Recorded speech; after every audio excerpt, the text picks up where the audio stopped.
What's going on, guys? This is Miasin, and no, this is not an OCG metagame breakdown. Well, kind of, but not really. It's rather just like what's going on right now and how Tier Laments is really destroying people.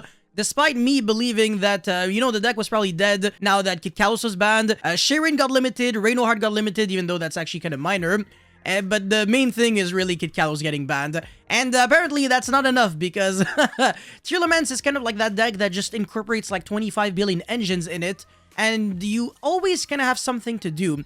And with the other decks that were like Tier Laments' main enemies also getting nerfed, it felt like Tier Laments didn't really lose that much because they also lost a lot of competition. So instead of Tier Laments just going like extremely down, everybody was like down at the same time, which meant that since Tier Laments was already the best deck before, it basically became, or rather stayed, the best deck out of all the nerf deck. If that makes any sense. But today we'll be looking at more deck lists and more interesting statistics. But before this video starts, make sure you like and subscribe, check me out Twitch and Instagram, and now let's get right into it. Alrighty, so this is a Blackluster Soldier tournament in Singapore, 161 players, so that's not too bad. It's pretty much like regional level depending on where you live in like Canada, or maybe in like the middle of nowhere in the US. But I know in the US there's like regionals that are like 1,000 players. That's ridiculous. But yeah, alright, so look at this pie chart.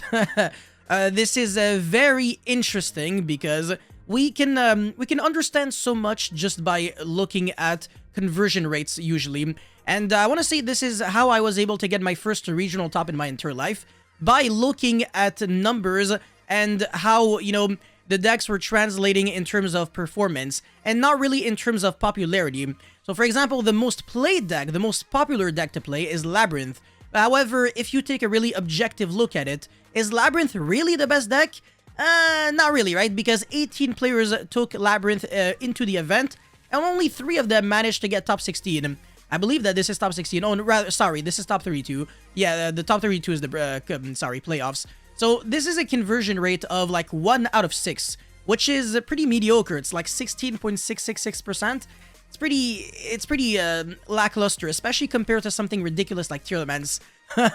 13 Tier Laments players played in that event, and 9 of them, that is almost like every single one of them, that is like way more than half, managed to make it to top 32. So 9 out of the top 32 were Tier Laments, and only 13 Tier Laments were even, 13 Tier Laments decks were in the tournament. That's really not that much. So this is by far the highest conversion rate. And when you look at the second best top performing deck, which would be Sprite Brigade, relatively good performance.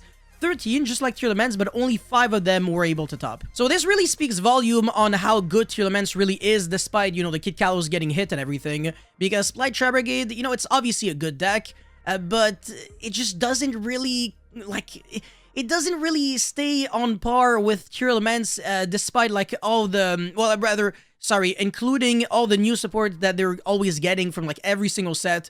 Photon Hypernova, they're getting, they got, rather, Kashtira, Unicorn, and Fenrir, and now, obviously, they're playing, they already have Fenrir, but rather, the Unicorn and Fenrir became better thanks to the new cards like Papias, as well as the Rise Heart and Kashtira Tier Laments. So this is really what I'm trying to say. Like, the new cards are making the old cards better, meaning that you're never really losing too much, and even if you're playing everything as a one-of, because of the fact that there's so many search cards, you really don't feel like you've lost too much. So this is crazy. And then Runic, I really thought Runic would be way better, because when we were looking at the very first OCG metagame breakdowns, Runic was actually the #1 best deck, ironically, with Labyrinth. And 11 into 3, it's decent. It's a little more than half, but a quarter, but that's still not too great. And then Trap Tricks is exactly a quarter, but a smaller sample size. Sky Striker 8 into 1.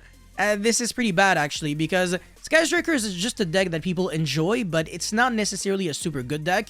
And it also suffers a lot of collateral damage. Like, for example, if people are playing the Bestials to hit Tier Laments, they're also beating Sky Striker, because then you start banishing all their Rays and Rows in the grave, and they never have any recursion. And then we've got a hero, which actually has a 0% conversion rate. That's actually catastrophic, yeah. So 6 players played with hero, and not a single one of them topped, which is really sad because they have Wake Up, your elemental hero. That's the name of the fusion monster, which allows you to turbo out Dark Law pretty much every single hand if you just have like Stratos in a discard. So that's actually really good. And then Exorcister, also very disappointing. Flunderies is nowhere to be seen. That's crazy because all they really lost is the Windbear statue, but apparently that is too much. And also, nobody was able to, well, rather, I didn't see any pure Kashtiras, at least here, so maybe they're in the other section. And 8 others were able to top, and some of them are actually really interesting. So Sprite Gishki, Valiance, and then this is actually a really interesting deck. We're going to be looking at that soon later on. And then Pure Sprite, Bestial Dragon Synchro, Magician. Okay, obviously Pendulums is always in there. So those are all the 8 decks from others that were able to top 32. So yeah, the #1 best deck was Sprite Trap Brigade, which again, I guess I'm not super shocked. Third was Sky Striker. Wow, that's really freaking interesting. By the way, I always see this guy like everywhere. That's crazy. Calvin Ange, but if that's how you pronounce it, probably not. Anyways, #1 best deck is, like I said, Sprite Trap Brigade. Nothing really interesting here, so we're just going to skip. Well, I mean, the Ninja Shadow Mosquito is something that pretty much everyone is playing now. Exorcister, whatever. I mean, this is very standard, so nothing too unique. Sky Striker, I mean, it's a cool deck, but it's never really built in like a unique, interesting way. It's just a bunch of hand traps with a bunch of spell cards, and that's it. Pot of Avarice is the only thing that really catches my eye up until now. And then the side deck, a bunch of going first cards, which is funny because I think you usually want to go second in this deck, meaning that if you have a side deck, if anything, you want a lot of cards to fix your flaws. And this deck is not really good when forced to go first, so if you side in Floodgates, then you should be able to have, you know, a few turns of grace. Like if you DDG against Tier Elements, they're pretty much passing turn, but if you don't have DDG or Dimension Barrier, you're pretty much going to lose most of your games. Anyways, Ryan Leong, Ishizu Tier Elements, very standard deck again, just like every other Ishizu Tier Elements deck we've been seeing so far. So it's always a combination of King of the Swamp package, Shadow Monsters, sometimes Gravekeeper's Trap because some people are back to playing 3 Mudora. Which is not something that we've seen a lot before the ban list. People were playing anywhere between 0 to 1 Mudora. Sometimes, like I said, just not even wanting to play the Shizu monsters whatsoever because the Kashtira cards are just inherently better. So why would you bother playing cards that can actually break when you only draw one of them? Like the Shizu monsters, unless you're drawing multiple, like if you're drawing maybe Keldo and like Kelbeck or Agido, it's usually not the best. Anyways, Foolish Burial Goods is really interesting because they only have 1 field spell, so they can go Foolish Goods into Solic and then search Reno Heart. So even Reno Heart being at 1, it really isn't the end of the world. Like I said, the biggest hit is by far Kid Kalos going from basically 3 to 0, even though most people are only playing 2. Obviously, you have to play 2 in this upcoming format because otherwise you're going to be getting destroyed by Diabloses that can look at your extra deck and make you lose a card, as well as Kashtira Unicorn. So sometimes, even if you have double Kid Kalos, it might not be enough. Everything is a one-of, which is very interesting, but again, this is the kind of thing that you can afford to do now because Unicorn is at 1, and practically nobody is playing Kashtira. So even if you only have one-ofs, it's all good in the hood. And this is the very cool, spicy deck list that is running Shadow Fusion as well as Shikinaga. So Shikinaga is really cool in this deck because you're sending, like, whatever, like Shadow Beast and Kelbeck or Agido. You're drawing 1 card or summoning a negate, basically. And you're milling 5 cards. Not too bad, right? I guess you can summon Winda going second, but it's not really good because, like, you're sending a Tear or something or a Shadal, and then you're locked under your own Winda, which actually hurts you. Whereas Shikinaga really doesn't hurt you at all. If anything, it helps you. And milling Kelbeck is arguably better than just milling 1 Tear. And yeah, because of the fact that this is the King of the Swamp version, it is really good at summoning Guardian Chimera with the Grapha Fusion. And just to repeat myself for the 10th billion time, you can still fusion summon Tier Elements Lulu Karos even without Kid Kalos because King of the Swamp can substitute its name for Kid Kalos. So even though Kid Kalos is banned, this card is still summonable. Yeah, I know, it's jokes. Anyways, Sprite, whatever. Oh, the Trickstar engine is the only thing here that is interesting, but it's not the first time that I see it, so I really couldn't care less. However, one thing that I will say is that it is the first time that I see Candina. People usually only play Lilybell with like 1 or 2 light stage, and that's it, that's all. So I guess this is interesting, but I don't know if I really like it too much. Like, do you really want to use your normal summon on Candina? I don't think so. Maybe I would play like the other one, like the Carobane instead, but it doesn't really search you anything, so I guess it makes sense.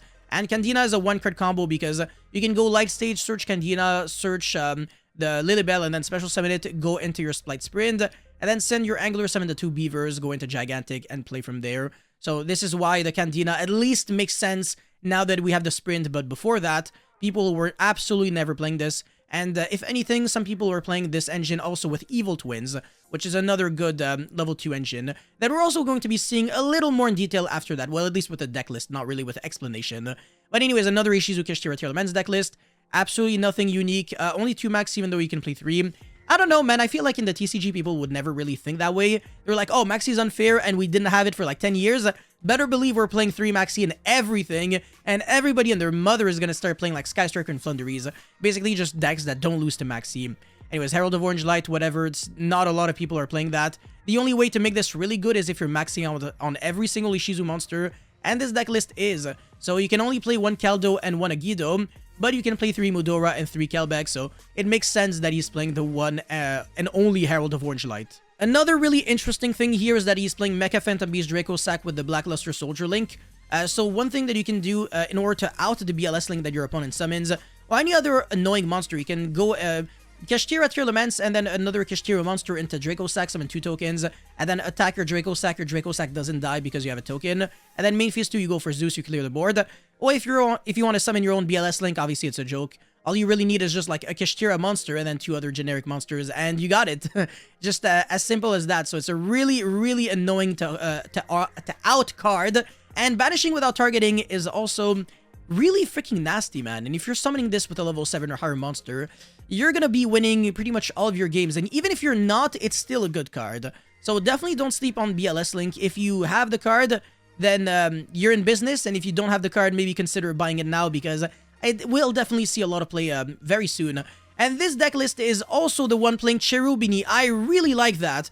I showcased that combo in one of my videos, where if you have, you know, just a single Fenrir or Unicorn, you can actually full combo and get like your Tearlaments engine going without even like anything else, because you can go into Draco Sack and then summon the 2 tokens, link up the 2 tokens because they're level 3 into Cherubini, and then send your Hafnis, which is this one, and then you link off the Hafnis as well as the, the Cherubini as well as the Draco Sack into the Sprint, send the Merly, and then you have Merly as well as another Aqua in the Grave, Tearlaments Hafnis. So you can make Kid Kalos, but Kid Kalos doesn't exist here, so what are you really going to be doing? Not too much. But yeah, Runic, whatever. Card of Demise is a 3. That makes no sense.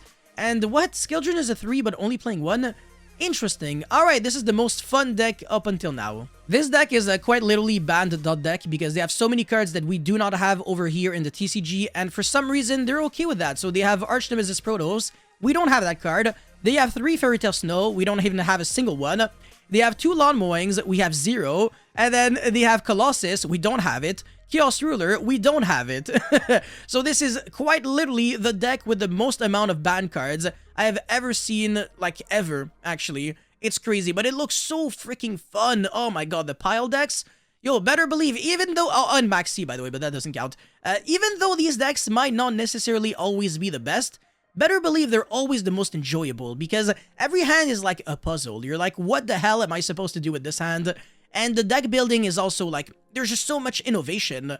Everything is, you always have to think about everything you do. And I love the fact that there's like random Tearlaments monsters in here. Well, I mean the one Sharon, that's it.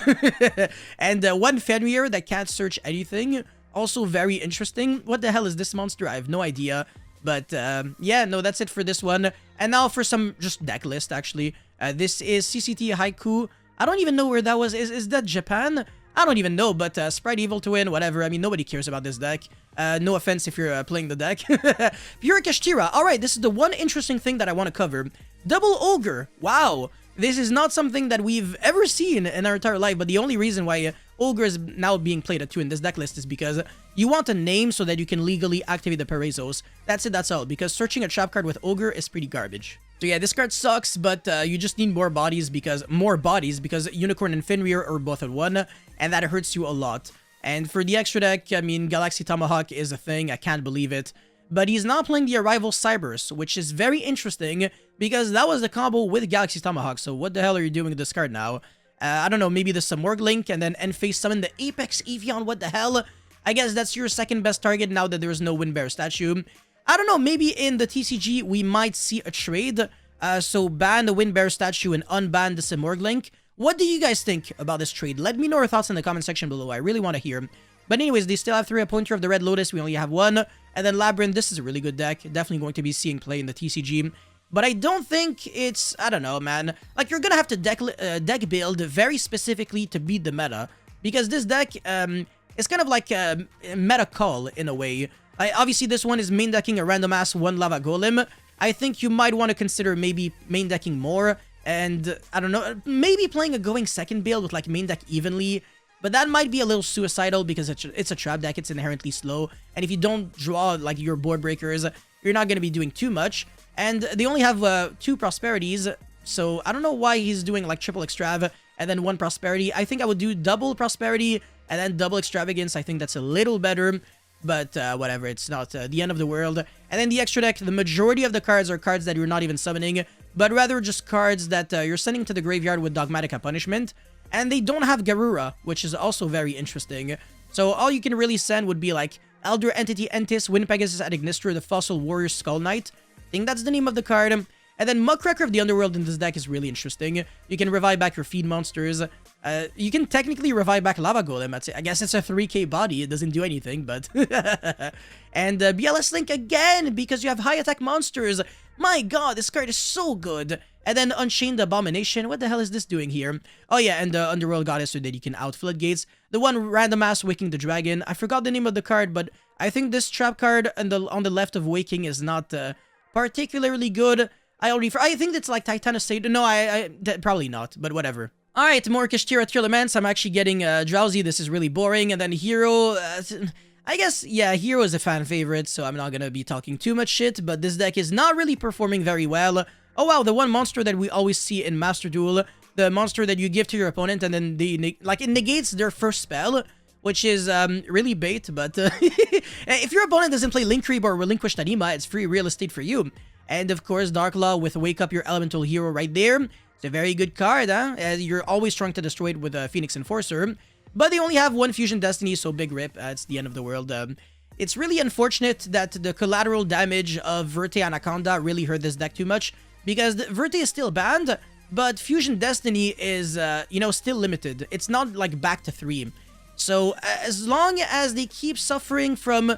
I want to see all kinds of collateral damage from, like, generic things, like, even Malicious. Like, as long as Isolde is a thing, you can't unlimit Malicious. You just can't. It's one of the only cards that actually make a lot of sense to very specifically have it 2 in the ban list, because 3 Malicious is really terrifying, especially, again, if you have Isolde access. So, maybe if we ban Isolde, then we can unlimit Malicious, and in the TCG... I think we already have 3 Fusion Destiny, but again, I can see a world in which this card might return to 2 and then 3 in the OCG very soon, because the hero players are probably not satisfied with what they currently have.